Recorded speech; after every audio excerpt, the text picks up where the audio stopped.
Russia is gaining ground in the battle for Ukraine's Donbas region. It has been steadily wearing out Ukrainian soldiers and civilians. Phil Black reports from the Donbas.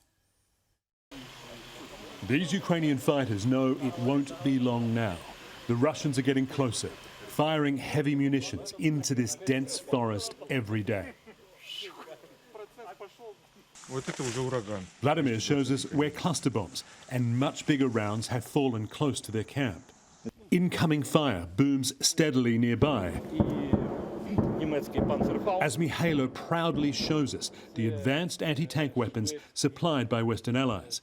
They were hugely effective earlier in the war, but they're not the weapons Ukraine needs most for this fight in the east. You can hear it, Mihailo says. For every one of our heavy shots, they make 10 or 20. It's because we lack artillery. Outgunned by the Russians, outnumbered too. Of course they're coming, Maxim says, and there are many more of them than us. The fighters positioned in this forest, a short distance from Russian lines, are all volunteers who signed up when the war started. For weeks they've been waiting, ready to carry out one job: to attack any Russian convoys trying their luck on a nearby road. When the Russians decide to move through and take this territory, it is unlikely these soldiers will ever see them, not up close.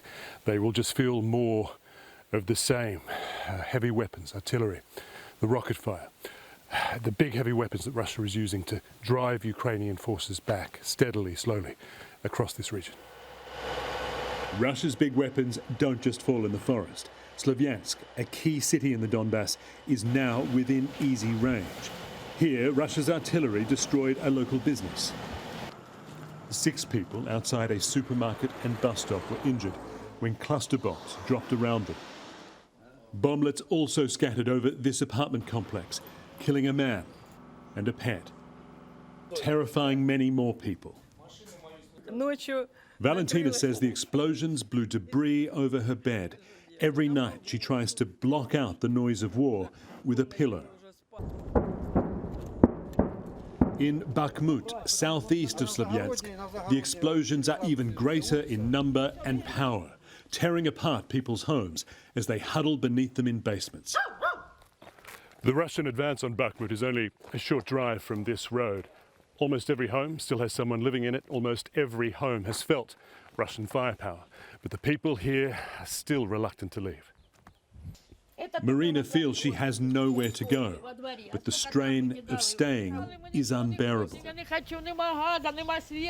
She says, we don't have gas, we don't have power, we don't have water, but we only want the shooting to stop.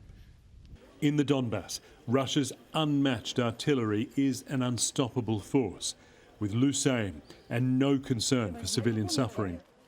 It is steadily overpowering Ukraine's defences.